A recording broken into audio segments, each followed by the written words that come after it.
When you can't make them see the light, make them feel the heat.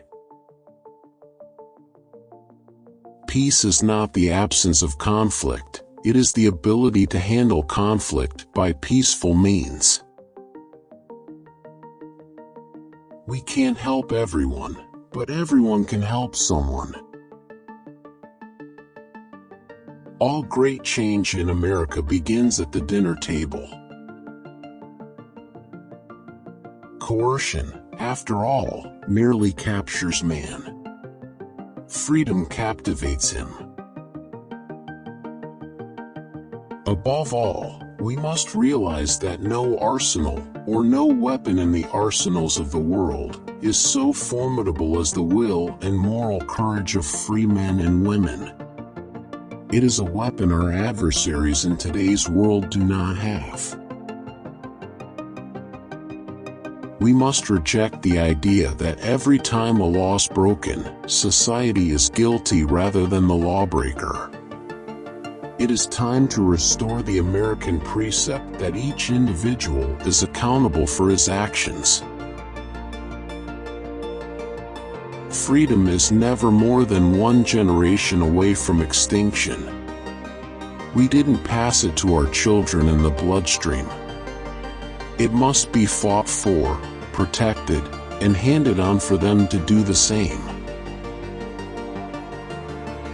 Don't be afraid to see what you see.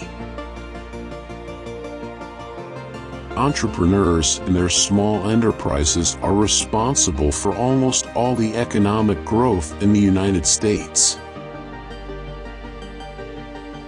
Government exists to protect us from each other. Where government has gone beyond its limits is in deciding to protect us from ourselves. If we ever forget that we're one nation under God, then we will be one nation gone under. The struggle now going on for the world will never be decided by bombs or rockets, by armies or military might. The real crisis we face today is a spiritual one. At root, it is a test of moral will and faith. I used to say that politics was the second oldest profession. I have come to know that it bears a gross similarity to the first. Freedom is the right to question and change the established way of doing things.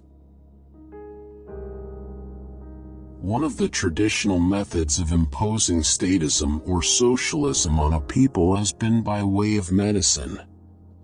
It's very easy to disguise a medical program as a humanitarian project. Government is like a baby. An alimentary canal with a big appetite at one end and no responsibility at the other. Welfare's purpose should be to eliminate, as far as possible, the need for its own existence. You and I have a rendezvous with destiny. We'll preserve for our children this, the last best hope of man on earth, or we'll sentence them to take the last step into 1,000 years of darkness. Surround yourself with the best people you can find, delegate authority, and don't interfere as long as the policy you've decided upon is being carried out. The best minds are not in government. If any were, business would steal them away.